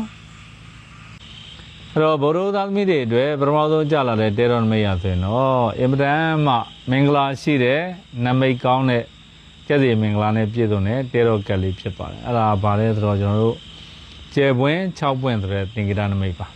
ါဒီနမိတ်ထဲမှာဆိုရင်တော့သူကျွယ်တယောက်ပေါ့နော်ပတ်စံချမ်းသာကျွယ်ဝတဲ့သူကျွယ်တယောက်ကသူပိုင်ဆိုင်တဲ့ငွေကြေးဥစ္စာဒနာတွေကိုဆင်းရဲနွမ်းပါတဲ့သူတွေကိုစွန့်ကြဲနေတယ်ပေးကမ်းနေတယ်လက်တစ်ဖက်ကကြတော့ချိန်ငွေကိုကင်ထားတယ်ဆိုတဲ့သင်္ကေတနမိတ်ဖြစ်ပါတယ်အဲ့တော့ဘိုးတို့သားသမီးတွေကဒီကာလမှာကိုယ်တိုင်လည်းအဆင်ပြေမှာပေါ့နော်နောက်ကိုကချစ်ခင်ရတဲ့လူတွေကိုပေးခြင်းတဲ့လူတွေကိုထောက်ပံ့ပေးကမ်းခြင်းတဲ့လူတွေကိုလည်းကိုညီထောက်ပံ့ပေးနိုင်မဲ့ကံစားတာမျိုးရှိပါတယ်ဒါကြောင့်အဖက်ဘက်ကနေပြီးတော့အဆင်ပြေကိုယ်ပိုင်စီးပွားရေးလုပ်ငန်းတွေထူးထူးခြားခြားတိုးချဲ့ပြီးတော့လုပ်ကိုင်ဆောင်ရွက်တင်ပါတယ်မမျှော်လင့်မဲ့နဲ့ငွေရပေါက်ရလန်းပွားပြီးတော့ငွေကြေးတွေအဆင်ပြေသွားနိုင်တဲ့ကံစားတာမျိုးတွေထဲမှာလည်းရှိတယ်ကာလတာကြီးထင်းငေါ့နေတဲ့ကြံ့ကြာနေတဲ့အယောင်းဝယ်ကိစ္စတွေတိတိကျကျအောင်မြင်သွားတတ်တဲ့အချိန်ကာလမျိုးဖြစ်ပါတယ်။ဘုံမှာအိမ်ရောင်းတာတို့ခြံရောင်းတာတို့ကားရောင်းတာတို့ဘလို့မှရောင်းမထွက်တဲ့ကိစ္စတွေဟာရောင်းထွက်သွားတာပေါ့နော်ဒီကာလမှာဟိုကအိမ်ရောင်းဖို့လုပ်နေတယ်ကားရောင်းဖို့လုပ်နေတယ်ဟိုကမြေရောင်းဖို့ကြိုးစားနေတယ်ဘလို့မှရောင်းမထွက်ဘူးအကြောင်းမျိုးမျိုးနဲ့ထင်းငေါ့နေတယ်အကြောင်းမျိုးမျိုးနဲ့ကြံ့ကြာနေတယ်ဒီကာလလေးကိုရအောင်မှမမျှော်လင့်မဲ့နဲ့ရောင်းထွက်သွားတတ်တဲ့ကံတရားမျိုးအပြည့်အဝရှိပါတယ်။ဒါမလို့ဒီကာလမှာကျွန်တော်ဗုဒ္ဓသားသမီးတွေမှာအိမ်ချမ်းမြေအယောင်းဝယ်ကိစ္စအောင်မြင်ဖို့အတွက်ကြိုးစားအထုတ်နေတဲ့သူတွေဆိုရင်လုံးလလေးနည်းနည်းလေးစိုက်ပြီးတော့ပို၍ကြိုးစားအထုတ်တင်ပါတယ်။နောက်အိမ်ချမ်းမြေအကျိုးဆောင်လောက်ကင်ဆောင်ရွက်နေတဲ့ဗုဒ္ဓသားသမီးတွေဒီကာလတွေမှာပွဲဖြစ်တတ်ပါတယ်။ပွဲကြီးကြီးမားမားဖြစ်တတ်ပါတယ်။နောက်တစ်ခုကကျွန်တော်တို့ဒီကာလတွေမှာကိုဗုဒ္ဓသားသမီးတွေရဲ့ရင်ဆိုင်ကြုံတွေ့နေရတဲ့အမှုခင်းလိုကိစ္စမျိုးလေးတွေပြည်လည်သွားတာမျိုးလေးတွေအနိုင်ရသွားတာမျိုးလေးတွေပြတ်သွားတာပြီးပြတ်သွားတာမျိုးလေးတွေကြုံရတတ်ပါတယ်။နောက်ကုမ္ပဏီဝန်ထမ်းတွေအစိုးရဝန်ထမ်းတွေစသဖြင့်လုပ်ကင်ဆောင်ရွက်နေတဲ့သူတွေဆိုရင်အထက်လူကြီးဆရာသမားတွေရဲ့ကိုယ်ကူညီဆောင်ရွက်ပေးမှုတွေအကြံကောင်းဉာဏ်ကောင်းပေးမှုလေးတွေကြီးစုဆောင်မမှုလေးတွေအပြည့်အဝရတတ်တဲ့အချိန်ကာလမျိုးဖြစ်ပါတယ်။နံပါတ်2ကဆွေမျိုးသားချင်းနဲ့ပတ်သက်တဲ့နမိတ်ကကြတော့စွမ်းခြင်းဆိုတာကကြတော့ဗောနော်စွမ်းခြင်းဆိုတာ အကြတဲ့ကြုံချင်းအခက်အခဲကြုံချင်းဆိုတဲ့နမိတ်ပါ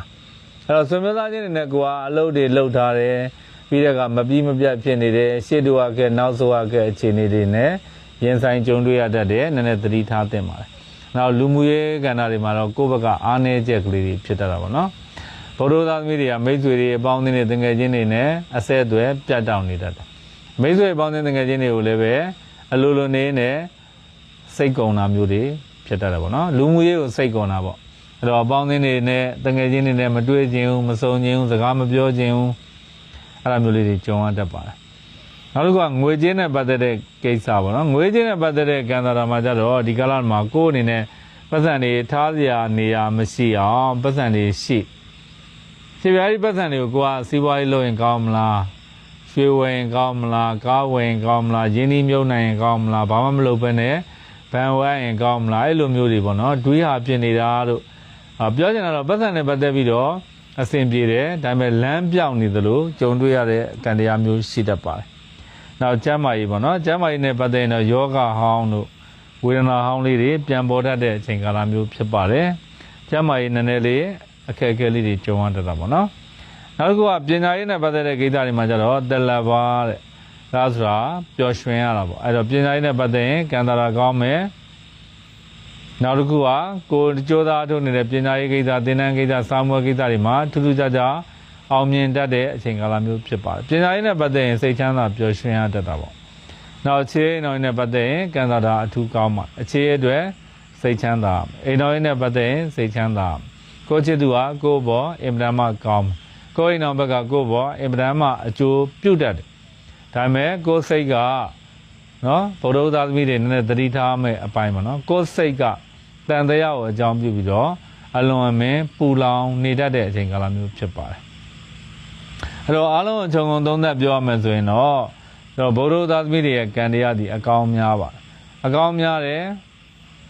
အောင်မြင်ခြင်းတွေချမ်းသာကြွယ်ဝခြင်းတွေအစဉ်ပြေခြင်းတွေကုညီထောက်ပံ့ရခြင်းတွေတေချာပေါင်းရနိုင်တဲ့လုံနိုင်တဲ့ကံတရားမျိုးရှိပါတယ်လုံရင်ကောင်းမလားမကောင်းလားဆိုရင်လည်းလုံလဲလုံသင့်ပါတယ်နည်းနည်းသတိထားမယ်အပိုင်းဟာလေးတွေလည်းရှိတယ်အဲ့ဒါနံပါတ်1ကအခြေအိမ်တော်ကြီးမှာတန်တရားမများနဲ့ငွေကြေးနဲ့ပတ်သက်ရင်ဆုံးဖြတ်ချက်ချတာမမြန်နဲ့ဆွေမျိုးသားချင်းတွေနဲ့ပတ်သက်တဲ့ကိစ္စတွေကတော့နည်းနည်းလေးဆက်လက်ပြီးတော့စူးစမ်းအထောက်တင်တယ်လူမှုရေးတွေကိုအရင်စိတ်မကုန်နဲ့အဲ့လိုမျိုးလေးတွေတော့ပြောချင်ပါတယ်နော်အဲ့တော့ကျွန်တော်တို့ဒါဗုဒ္ဓသာသမီတွေရဲ့ကံတရားမှာဒီကလာမှာအကျိုးပေးတဲ့ကံကောင်းတဲ့အရာဆိုရင်အနီရောင်ကောင်းတယ်ညီညွတ်ရောင်ကောင်းပါတယ်နောက်ထီတော့တာတွေကံသမက်တို့ရဝါသနာပါတဲ့ဗုဒ္ဓသာသမီတွေဆိုရင်1စာ3ဆုံးတို့3စာ1ဆုံးတို့စတဲ့နံပါတ်တွေချပြီးတော့ထိုးပါမြတ်စွာဘုရားရှင်ကိုရောမြတ်ကြီးကိုတဲ့ဒီကလာမှာဘာလူရမလဲဆိုတော့စီထမင်းထိုးပြီးတော့ကတ်လူပါပေါ့နော်စီထမင်းလှူပါအဲဆိုရင်မိမိတို့မှာရှိတဲ့မကောင်းတဲ့ကံတာအညံ့အခိုက်ကလေးတွေပြေပြောက်ပြီးတော့ကောင်းကျိုးလိုရာဆန္ဒရရှိစေမှာဖြစ်ပါတယ်ကျွန်တော်ရဲ့မိတ်ဆွေဗုဒ္ဓဥဒ္ဒသမီးကျွန်တော်ရဲ့မိတ်ဆွေပေါင်းလေကိုယ်ကြီးကျမ်းမာခြင်းစိတ်ချမ်းသာခြင်းနဲ့ပြည့်စုံပြီးတော့လိုရာဆန္ဒတလုံးတစ်ပါးတည်းရရှိနိုင်ကြပါစေကျမ်းနိုင်အောင်ဆောင်းနိုင်မြောက်ပြီးတော့မိမိတို့ဘဝလန်းခီးလန်းကိုတတရရာလေးရှောက်လန်းနိုင်ကြပါစေလို့အယူတော်မင်္ဂလာချမ်းနေပြီးတော့လိုက်လဲဆုတောင်းမေတ္တာပို့သနိုင်ပါတယ်နော်အဲ့တော့ကြာသာပရိသတ်သမီးများအတွက်ပထမဆုံးကြာလာတဲ့ကံကြမ္မာတဲတော့နမိတ်ရဆိုရင်တော့ကျဲပွင့်လူလင်ဆိုတဲ့သင်္ကေတနမိတ်ဖြစ်ပါတယ်ဒီနမိတ်ထဲမှာဆိုရင်တော့လူလင်တယောက်ကကျဲပွင့်ကိုကင်ထားတယ်မြင်းတီးပြီးတော့အောင်မြင်တဲ့ခီးထွက်တဲ့ကံကြမ္မာနမိတ်ဖြစ်ပါတယ်ဒါကြောင့်ကြာသာပရိသတ်သမီးတွေအတွက်ပထမဆုံးကြာလာတဲ့တဲတော့နမိတ်ရဆိုရင်တော့စိုးမိုးတဲ့ကံကြမ္မာနမိတ်ရဆိုရင်တော့ကျဲပွင့်နမိတ်ပါပဲကျဲပွင့်ကိုတဲတော့ကတ်ဒီမှာအောင်မြင်ခြင်းလို့အဓိပ္ပာယ်ဖွင့်ဆိုပါတယ်အောင်မြင်ခြင်းနောက်ကငွေကြေးကြွယ်ဝချမ်းသာခြင်းငွေကြေးနဲ့ပတ်သက်တဲ့ကိစ္စတွေအဆင်ပြေခြင်းဆိုတဲ့သင်္ကေတပါဒါမှမဟုတ်ကျွန်တော်တို့ကြာသာပရိသတ်သမီးတွေကဒီကလာမှာခရီးသွားတတ်ပါတယ်အဲ့ဒီခရီးဟာကောင်းသောခရီးဖြစ်တတ်တယ်ငွေကြေးနဲ့ပတ်သက်တဲ့ခရီးဖြစ်တတ်တယ်စီးပွားရေးလုပ်ငန်းဆောင်တာတွေနဲ့ပတ်သက်တဲ့ခရီးဖြစ်တတ်ပါတယ်အင်မတန်မှကောင်းတဲ့အဖက်ဖက်ကနေအဆင်ပြေခြင်းတွေကံကောင်းခြင်းတွေစိတ်ချမ်းသာရခြင်းတွေကြောက်နောက်ပြည်တွင်းပြည်ပခရီးတွေသွားတတ်တယ်နိုင်ငံခြားခရီးတွေသွားတတ်တယ်အဖက်ဖက်ကနေပြီးတော့တိုးတက်ခြင်းအောင်မြင်ခြင်းအစဉ်ပြေခြင်းတွေရတတ်တဲ့အချိန်ကာလမျိုးဖြစ်ပါတယ်ကုမ္ပဏီဝန်ထမ်း ဌာနအပြောင်းလဲတွေဖြစ်တတ်တယ်အစိုးရဝန်ထမ်းဌာနအပြောင်းလဲတွေဖြစ်တတ်တယ်အဲ့ဒီအပြောင်းလဲတိုင်းကလည်းကောင်းသောအပြောင်းလဲဖြစ်တတ်တယ်ယာတုတက်ဆင့်တိုးပြီးတော့ပြောင်းရတဲ့အပြောင်းလဲမျိုးတွေကြုံရတတ်ပါတယ်ဒီကလာမှာမိမိကိုတာဝန်ပေးတဲ့ကိစ္စတွေဆိုရင်လည်းပဲအောင်မြင်မြင်နဲ့လောက်ကိုင်းဆောင်ရွက်ပေးနိုင်တဲ့အချိန်ကာလမျိုးဖြစ်တဲ့အတွက်အထက်အလုပ်ထဲမှာမျက်နှာပွင့်လန်းခြင်းကံကြမ္မာပွင့်လန်းခြင်းအထက်လူကြီးဆရာသမားတွေရဲ့ချစ်ခင်မှုကိုတေချာပေါက်ရတတ်တဲ့အချိန်ကာလမျိုးဖြစ်ပါတယ်ပြည်တွင်းပြည်ပခရီးတွေအောင်မြင်မြင်နဲ့သွားနိုင်တဲ့ကံသာတာမျိုးရှိပါတယ်နံပါတ်1ကဆွေမျိုးသားချင်းတွေနဲ့ပတ်သက်တဲ့ကံကြမ္မာမှာဆိုရင်တော့ခွဲပလားနှလုံးဆိုတဲ့နမိတ်ပေါ့နော်ခွဲပလားနှလုံးနမိတ်ကကြတော့အပေးယူမျှတခြင်းပါပဲအဲ့တော့ဆွေမျိုးသားချင်းတွေနဲ့တယောက်နဲ့တယောက်အပေးယူတွေမျှတမယ်စကားပြောတွေအောင်မြင်မယ်အဖက်ဖက်ကနေအစဉ်ပြေမယ်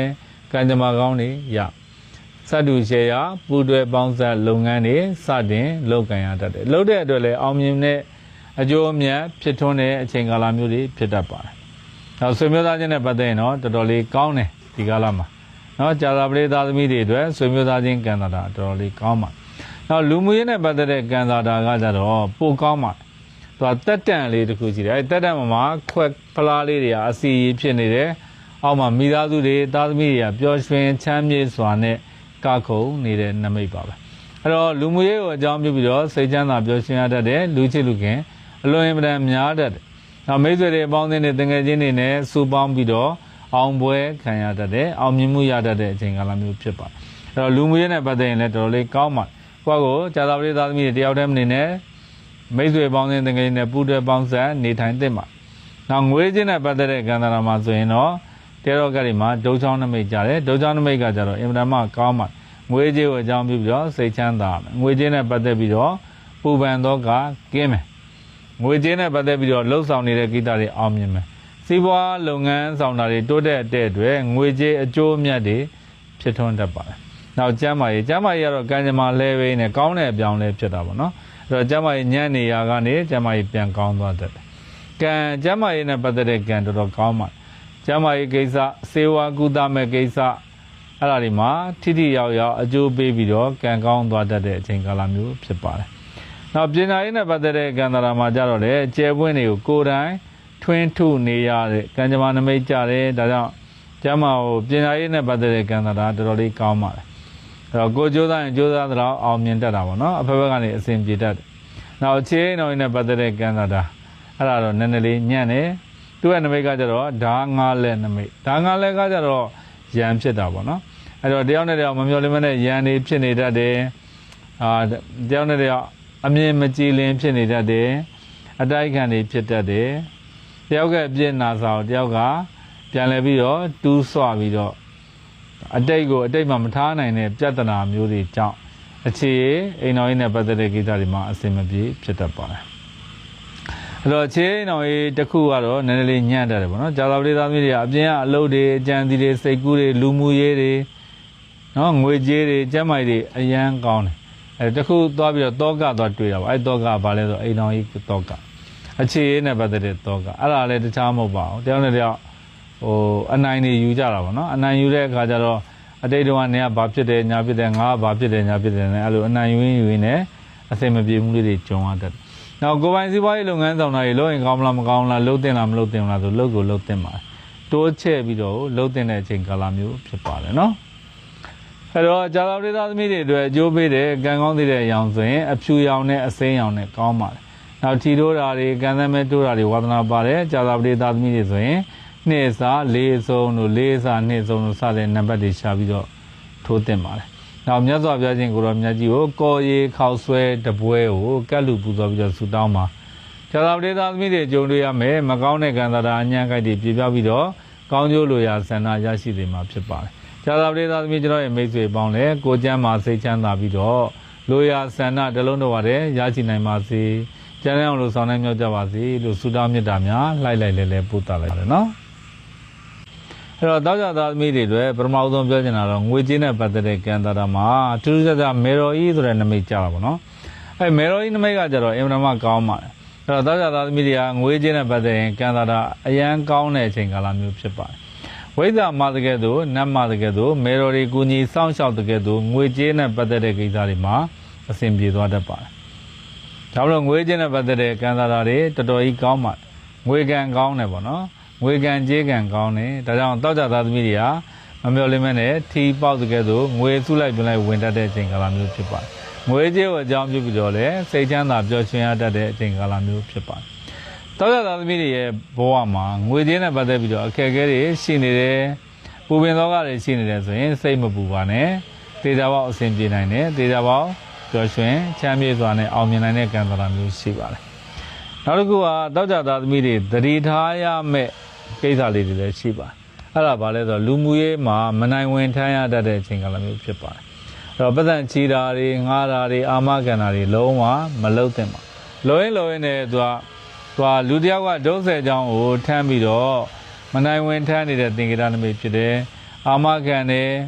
ဒါလေးတွေကူညီပေးပါအောင်ဆိုလိုက်ကူညီပေးတယ်လှုပ်ပေးပါအောင်ဆိုလှုပ်ပေးတယ်လှုပ်ပေးနေသူများကိုအာမခံထားတဲ့ကိစ္စတွေဟာကိုယ်တိုင်ရောပြီးတော့ပြဿနာဖြေရှင်းရတတ်တယ်လူမှုရေးကဏ္ဍပြဿနာကတော့တေချာပေါင်းကြုံရတတ်တဲ့အချိန်ကာလမျိုးဖြစ်ပါတယ်ဒါတောက်ကြသားသမီးတွေပထမဦးဆုံ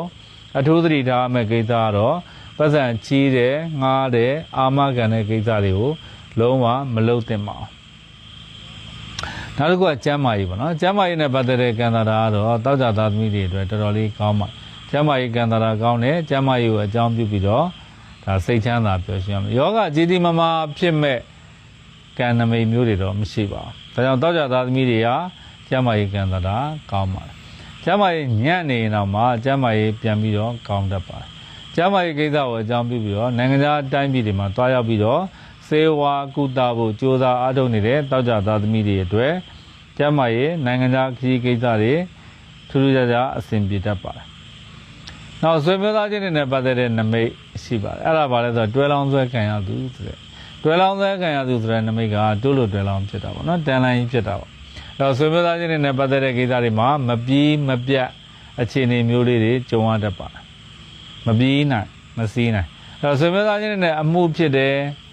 တော်တော်နဲ့မပြီးသလိုဖြစ်တတ်တယ်ဆွေမျိုးသားချင်းတွေနဲ့ရစရာကြီးတဲ့ငွေကြေးလေးတွေရှိတယ်တော်တော်နဲ့မရနိုင်တဲ့ကဲ့သို့ဖြစ်တတ်တယ်အဲ့တော့ဆွေမျိုးသားချင်းဆိုတဲ့ခေါင်းစဉ်အောင်မှာဆိုရင်ကြာမယ်လို့နားလည်ထားတယ်မှာဒါလို့မကြောက်အောင်ကွာကြိုးစားအထုတ်တင်ပါတယ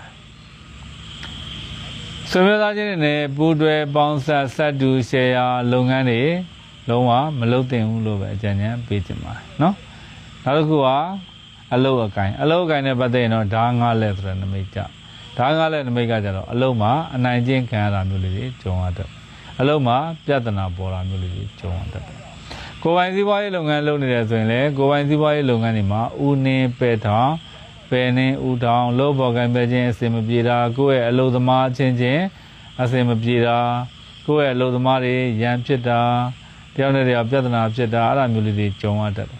ဒါလို့ဒီကာလမှာအလုပ်လုပ်ရတာတော်တော်ကြီးကိုစိတ်မောလူမောကြုံရတတ်ပါနောက်ကုမ္ပဏီဝန်ထမ်းလုပ်တယ်အစိုးရဝန်ထမ်းဌာနလုပ်ငန်းတွေမှာလုပ်ကင်ဆောင်ရွက်နေတဲ့သူတွေမှာဆိုရင်လည်းပဲပူပေါင်းပါဝင်မှုတွေအားနည်းတဲ့အတွက်ကိုယ်ကစိတ်မောလူမောကြုံရတတ်ပါကိုယ့်ရဲ့လုပ်ဖို့ကံဘက်တွေကကိုယ်ပူပေါင်းပါဝင်မှုအားနည်းတယ်ကိုယ့်ရဲ့လက်အောက်ငယ်သားတွေကကိုယ့်ရဲ့အမိန်ဩဇာအာဏာကိုမနာခံတကယ်လို့ရှိတတ်ကိုယ့်ရဲ့အထက်လူကြီးကလည်းကိုယ့်ကိုနည်းနည်းလေးညစ်တယ်လို့ဘေးဖယ်ထားတယ်လို့မျိုးလေးကြုံရအဲ့တော့ကိုယ့်အတွက်အလုံးနဲ့ပတ်သက်ရင်တော့ဘေးချက်ညံချက်အဲ့လိုမျိုးကြုံတတ်တာပေါ့နော်ဒါကြောင့်မလို့စိတ်မောလူမောဖြစ်ရတတ်တယ်အလုံးကနေထွက်ပြစ်ခြင်းသိပေါက်တတ်တဲ့အခြေအနေတွေကြုံရတတ်ပါဒါကြောင့်ဒီကလာမှာအလုံးနဲ့ပတ်သက်ရင်တော့တော်တော်လေးခေါင်းစားတယ်အလုံးကိစ္စတွေကတော့နည်းနည်းသတိထားတဲ့လုံးရင်ကောင်းမလားမကောင်းလားလုံးတင်လားမလုံးတင်ဘူးလားဆိုရင်တော့ကိုယ့်ရဲ့အားနည်းချက်တွေအားသာချက်တွေအခြေအနေတွေကိုအဖက်မှန်အထက်စဉ်းစားချင့်ချိန်ပြီးတော့မှဆုံးဖြတ်တဲ့အချိန်ကာလမျိုးဖြစ်ပါတယ်။နောက်အခြေအနေနဲ့ပတ်သက်တဲ့ကံတာမှာကြတော့ကောင်းတယ်အကောင်းများပါတယ်။အခြေအနေနဲ့ပတ်သက်ရင်ကံတာကောင်းတယ်။အိမ်တော်ရေးနဲ့ပတ်သက်ရင်ကံတာကောင်းတယ်။မကောင်းတာလည်းရှိပါတယ်။အဲ့ဒါပါဆိုကိုချစ်သူတို့ကိုအိမ်အောင်ပဲတို့ကိုရဲ့လက်တွဲပေါ်ကကျမ်းမာရေးခြူချာနေလို့ကျမ်းမာရေးညံ့လို့ကို့မှာစိုးရိမ်သောကတွေနဲ့ပူပန်သောကရောက်ရတာမျိုးလေးဆိုတော့ကြုံရတဲ့အချိန်ကာလမျိုးဖြစ်ပါတယ်ပညာရေးနဲ့ပတ်သက်တဲ့ကံတာအထူးကောင်းတဲ့ပညာရေးကံတာအောင်မြင်မဲ့ကံတာမျိုးရှိပါတယ်နော်အဲ့တော့ပညာရေးကံတာကျမ်းမာရေးနဲ့ပတ်သက်တဲ့ကံငွေကြေးနဲ့ပတ်သက်တဲ့ကံတာတွေတော်တော်လေးကောင်းပါတယ်ရှောင်းရမှာတော့လူမှုရေးတတိထားပါအလုပ်ကိုင်းတွေမှာနည်းနည်းဂရုစိုက်ရမှာပေါ့နော် အဲ့တော့တောက်ကြသားသမီးတွေတွေအကျိုးပေးတဲ့ကံကောင်းတဲ့အယောင်ဆိုရင်နီညိုရောင်နဲ့အဝါရောင်နဲ့ကောင်းပါထီတိုးတာတွေကံသမက်တိုးတာတွေဝါသနာပါတဲ့တောက်ကြသားသမီးတွေဆိုရင်3စာ5စုံတို့5စာ3စုံတို့စတဲ့နံပါတ်တွေရှာပြီးတော့ထို့ပါမြတ်စွာဘုရားရှင်ကိုရောမြတ်ကြီးကိုပေါက်စီ9လုံးကဲ့လူပူတော်ပြီးတော့ဆူတောင်းပါအញ្ញံအခိုက်တွေပြပြောက်ပြီးတော့ကောင်းကျိုးလိုရာဆန္ဒရရှိစေမှာဖြစ်ပါတယ်ကျွန်တော်ရဲ့မိတ်ဆွေတောက်ကြသားသမီးအားလုံးလည်းကိုကျမ်းမှာစိတ်ချမ်းသာပြီးတော့လိုရာဆန္ဒတလုံးတော်ပါတဲ့ရရှိနိုင်ကြပါစေကျမ်းတိုင်းအောင်ဆောင်နိုင်မြောက်ကြပါစေလို့ဒီလိုမင်္ဂလာချမ်းနေလှိုက်လိုက်လဲဆုတောင်းမေတ္တာပို့သလိုက်အဲ့တော့စနေသားသမီးတွေအတွက်ကြာလာတဲ့တေရောနမိတ်တွေကိုပထမဆုံးပြောပါမယ်ပေါ့နော်နံပါတ်1ကငွေကြေးနဲ့ပတ်သက်တာပေါ့စနေသားသမီးတွေရဲ့ကံတရားမှာအကောင်းဆုံးပေါ့ဒီတေရောက9ကကိုကြည့်လိုက်တဲ့ချိန်မှာအရင်တိတာထင်ရှားစွာနဲ့ကောင်းနေတဲ့နမိတ်ကဆိုရင်တော့ငွေကြေးနဲ့ပတ်သက်တဲ့ကံပါငွေကြေးနဲ့ပတ်သက်တဲ့ကံတရားမှာကျတော့သဆန်းနဲ့သဆန်းဆိုတာနေမင်းကပေါ့နော်နေမင်းရဲ့သဘောဟာထွန်းလင်းတဲ့သဘောဖြစ်တယ်တောက်ပတဲ့သဘောဖြစ်တယ်အဲနေမင်းအလင်းရောင်ရဲ့အောက်မှာပန်းတွေဖူးပွင့်ဝေစာနေတဲ့သင်္ကေတနမိတ်ဖြစ်တယ်နောက်နေမင်းရဲ့သားတော်ဟာပျော်ရွှင်မြူးတူးနေတဲ့ကံကြမ္မာနမိတ်ဖြစ်ပါတယ်အဲတော့စနေသားသမီးတွေအတွက်ဒီကာလတွေမှာငွေကြေးနဲ့ပတ်သက်တဲ့ကံစားတာတွေတော်တော်လေးကောင်းနေတတ်ပါတယ်ငွေကြေးကိုအကြောင်းပြုပြီးတော့စိတ်ချမ်းသာရတတ်တယ်ငွေကြေးနဲ့ပတ်သက်တဲ့ပူပန်သောကတွေဟာပြေလည်သွားတတ်တဲ့အချိန်ကာလမျိုးဖြစ်ပါတယ်ဆုံးမလို့ဖြစ်နေတဲ့ငွေတွေပြန်ပြီးတော့ဝင်လာတတ်ပါတယ်ကြောက်ခဲကိုရေပေါ်ဆိုသလိုပေါ့နော်ကြောက်ခဲရေပေါ်သလိုပေါ့ကိုယ်အနေနဲ့ဒါတွေကတော့မရနိုင်တော့ဘူးမျောလင်းချက်မရှိတော့အဲ့လိုမျိုးလုံးဝဖြစ်နေတဲ့အခြေအနေကနေပြီးတော့ပြန်ပြီးတော့သတင်းကောင်းတွေကြားမယ်အခြေအနေကောင်းတွေကြားမယ်အကူအညီကောင်းတွေရတတ်နောက်ငွေကြေးနဲ့ပတ်သက်တဲ့အခက်အခဲကြုံနေတဲ့စနေသားသမီးတွေအတွက်ဒီကာလမှာထူးခြားတာကတော့ရုပ်တရက်ရဲ့အရန်ဟိုပဲတောင်းစရာကောင်းလောက်တဲ့အကူအညီတွေဝင်ရောက်လာတတ်တဲ့အချိန်ကာလမျိုးဖြစ်ပါတယ်အဲ့တော့ငွေကြေးနဲ့ပတ်သက်တဲ့ကံတာတော်တော်လေးကောင်းပါအဲ့တော့ကျမ်းမာရေးကတော့ဒုလူလင်တော့စိုးစိုးရွားရွားအញ្ញံခိုက်တွေကြီးကြီးမားမားအញ្ញံခိုက်တွေမရှိပါဘူးကျမ်းမာရေးကံတာလည်းဒါကောင်းတယ်လို့ယူဆရမယ့်ကံကြမ္မာမျိုးရှိတယ်ဒါတော့ကျမ်းမာရေးညံ့နေတော့ကျမ်းမာရေးတွေပြန်ပြီးတော့ကောင်းနိုင်တယ်အလုံးနဲ့ပတ်သက်တဲ့နမိတ်မှာကျတော့တဖူးဆိုတာကျွန်တော်တို့ဗမာလိုပြောမှတယ်အယူကပေါ့ဗျာအဲ့တော့အလုံးကိုင်းနဲ့ပတ်သက်တော့တဲ့ရှေ့တို့ကခဲနောက်ဆိုကခဲအခြေအနေတွေကြုံတယ်ဟိုအလုံးကကောင်းလို့ဒီအလုံးကကောင်းလို့နဲ့အချိန်ကုန်သွားတတ်တဲ့အချိန်ကာလမျိုးဖြစ်ပါတယ်အဲ့တော့အလုပ်ကိုင်ကုမ္ပဏီဝန်ထမ်းအလုပ်လုပ်နေတဲ့သူတွေဆွေရဝန်ထမ်းအလုပ်လုပ်နေတဲ့သူတွေဆိုရင်အဲ့ဒီအလုပ်ကနေပြီးတော့ထွက်ပြေးခြင်းသိတွေပေါက်သွားတတ်တယ်ဆက်မလုပ်ချင်တော့ဒီလူကြီးကိုနားပလိုက်မယ်ထွက်ပလိုက်မယ်နောက်ကိုယ်ပိုင်စီးပွားရေးလုပ်ငန်းလုပ်နေတဲ့သူတွေဆိုရင်လည်းဒီလူကြီးကိုလုံးဝရပ်တန့်ပလိုက်ခြင်းသိတွေပေါ်ပေါက်တတ်တဲ့အချိန်ကာလမျိုးဖြစ်ပါတယ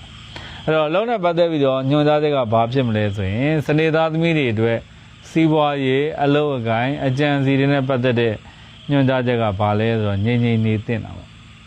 ့ဒီချိန်မှာဘာမှမဆုံးဖြတ်ချက်မချမှတ်သင့်ဘူးလက်ရှိအလုပ်ကလေးကိုပဲဒီတိုင်းလေးမှေးပြီးတော့လှုပ်သင့်တဲ့အချိန်ကာလမျိုးဖြစ်ပါတယ်ကိုယ်ပိုင်စီးပွားရေးလုပ်ငန်းလုပ်ကိုင်နေတဲ့လူကလည်းစီးပွားရေးအပြောင်းအလဲတွေမလုပ်နဲ့ရောလုပ်ငန်းတိုးချဲ့တာတွေလုပ်ငန်းရပ်ဆိုင်းတာတွေလုပ်ငန်းအပြောင်းအလဲတွေမလုပ်သင့်နောက်တစ်ခါကုမ္ပဏီဝန်ထမ်းထွက်ချင်တဲ့ပေါင်းနေတယ်မထွက်နဲ့အစိုးရဝန်ထမ်းထွက်ချင်တဲ့ပေါင်းနေတယ်မထွက်နဲ့ဒီချိန်မှာအလုံးနဲ့ပတ်သက်ရင်ကြီးကြီးမားမားအပြောင်းလဲဆုံးဖြတ်ချက်အပြောင်းလဲတွေမချမှတ်သင့်ပဲနဲ့လက်ရှိအခြေအနေလေးကိုမယိမ့်ရိုင်သွားအောင်မှေးပြီးတော့နေတိုင်းပြုလုပ်တဲ့အချိန်ကာလမျိုးဖြစ်ပါတယ်အဲ့တော့ဒီကာလမှာကျွန်တော်တို့စနေသားသမီးတွေရဲ့အလုပ်ကိုင်းတွေအကြံစီတွေစိတ်ကူးတွေနဲ့ပတ်သက်ပြီးတော့လုပ်ရင်ကောင်းမလားမကောင်းလားလုပ်တင်လားမလုပ်တင်ဘူးလားဆိုရင်လောတယ်တော့ဆုံးဖြတ်ချက်မချမှတ်နဲ့ဟိုငိုပဲပြောရမှာဖြစ်ပါတယ်နောက်လူမှုရေးပေါ့နော်လူမှုရေးနဲ့ပတ်သက်ရင်တော့သူကနှလုံးသားမှာဓာတ်သုံးလက်ဆိုင်နေတယ်ကံကြမ္မာနမိတ်ကြအဲလူမှုရေးကံတာမကောင်းလူမှုရေးအနောက်ချက်တွေပေါ်တတ်တယ်အထူးသတိထားသင့်တယ်ပေါ့နော်အဓိကတော့ယောက်ျားနဲ့မိန်းမနဲ့ယောက်ျားရှုပ်ထွေးပွေလီမှုတွေကြောင့်စိတ်တော့ကရောက်ရတတ်တဲ့အချိန်ကာလမျိုးဖြစ်ပါတယ်ကိုယ်ကိုလိန်ညာလှည့်စားမာယာများတဲ့သူနဲ့ကြုံရတတ်တဲ့အချိန်ကာလမျိုးဖြစ်ပါတယ်နောက်ဆွေမျိုးသားချင်းနဲ့ပတ်သက်ရင်လည်းနည်းနည်းလေးပူပန်တော့ကများတတ်တယ်ဆွေမျိုးသားချင်းတွေကိုအကြောင်းပြုပြီးတော့စိတ်တူရတတ်တယ်ဆွေမျိုးသားချင်းကိုအကြောင်းပြုပြီးတော့ဒေါသထွက်ရတတ်တယ်တောကဖြစ်ရတတ်တယ်ဆွေမျိုးသားချင်းတွေနဲ့ဝလန်းခွဲရတတ်တယ်ပေါ့နော် နောက်ဒီကနေ့မှာစက်တူရှယ်ယာပူးတွဲပေါင်းဆက်လေးတွေရှောင်းတင်ပါနောက်ပညာရေးကဏ္ဍတွေမှာကျတော့ Queen ဆိုတာဘယင်မနမိတ်ကြတယ်နမိတ်အတိုင်းဆိုရင်တော့တော်တော်လေးကောင်းတယ်အဲ့တော့အရန်ကောင်းတယ်နည်းနည်းမဟုတ်ကောင်းတယ်ပညာရေးကဏ္ဍတာတော်တော်ကောင်းတယ်တော့ဆောင်းဝဲဖြေဖို့ကြိုးစားနေတဲ့သင်တန်းတက်ဖို့ကြိုးစားနေတဲ့နိုင်ငံခြားကိုပညာတော်သင်သွားဖို့ကြိုးစားနေတဲ့စနေသားသမီးတွေအတွက်ထူးထူးခြားခြားအောင်မြင်မှုရတတ်တဲ့အချိန်ကာလမျိုးဖြစ်ပါတယ်နောက်ခြေရောင်းနဲ့ပတ်သက်တဲ့ကဏ္ဍမှာကျတော့ King ဆိုတာဘယင်နမိတ်ပေါ့နော်ဘယင်နမိတ်ကကျတော့တော်တော်လေးကောင်းပါတယ်အခြေကိုအကြောင်းပြုပြီးတော့စိတ်ချမ်းသာမယ်အိမ်တော်ရေးနဲ့ပတ်သက်ပြီးတော့စိတ်ချမ်းသာအဖက်ဖက်ကနေပြီးတော့အဆင်ပြေမယ်ပေါ့နော်အဲ့တော့တော်တော်လေးကောင်းပါတယ်အခြေအဲ့တော့စနေသားသမီးတွေကိုခြုံငုံပြောရင်တော့အခြေအိမ်တော်ရေးကံတာတာကောင်းမယ်ဒီကငွေချင်းနဲ့ပတ်သက်တဲ့ကံတာတာတွေကောင်းမယ်ကျမ်းမာရေးနဲ့ပတ်သက်တဲ့ကံတာတာတွေကောင်းမယ်ပညာရေးကံတာတွေမှာကောင်းတယ်ပေါ့နော်အဲ့တော့အလုပ်နဲ့ပတ်သက်တာရဲ့ဆွေမျိုးသားချင်းရဲ့လူမှုရေးတွေမှာတော့နည်းနည်းအခက်အခဲလေးတွေကြုံရတတ်ပါတယ်အဲ့တော့စနေသားသမီးတွေအတွက်အကျိုးပေးတဲ့ကံကောင်းစေတဲ့အရာဆိုရင်အစိမ်းရောင်နဲ့အပြာရောင်နဲ့ကောင်းပါတယ်ထီထိုးတာတွေကံသမဲတို့တာတွေဝါသနာပါတဲ့စနေသားသမီးတွေဆိုရင်ကျွန်တော်တို့4စာ6ဆုံးတို့6စာ4ဆုံးတို့စတဲ့နံပါတ်တွေရှာပြီးတော့ထိုးတင်ပါတယ်နောက်မြတ်စွာဘုရားရှင်ကိုတော်မြတ်ကြီးကိုတရားတပကံပေါ့နော်တရားတပကံကတ်လူပူသွားပြီးတော့ဆူတောင်းမှာအញ្ញံခိုက်တွေပြေပြောက်ပြီးတော့ကောင်းကျိုးလိုရာဆန္ဒရရှိစေမှာဖြစ်ပါတယ်စနေသားသမီးကျွန်တော်ရဲ့မိတ်ဆွေပေါင်းလေကိုကျမ်းမှာစိတ်ချမ်းသာပြီးတော့လိုရာဆန္ဒတလုံးတစ်ပါးလည်းရရှိနိုင်ပါစေကျန်တဲ့အောင်ဆောင်နဲ့မြောက်ကြပြီးတော့စီးပွားဥစ္စာတွေတိုးတက်နိုင်ကြပါစေလို့ဒီလိုမင်္ဂလာချမ်းတွေလှိုက်လိုက်လဲဆုတောင်းမေတ္တာပို့သလိုက်ပါတယ်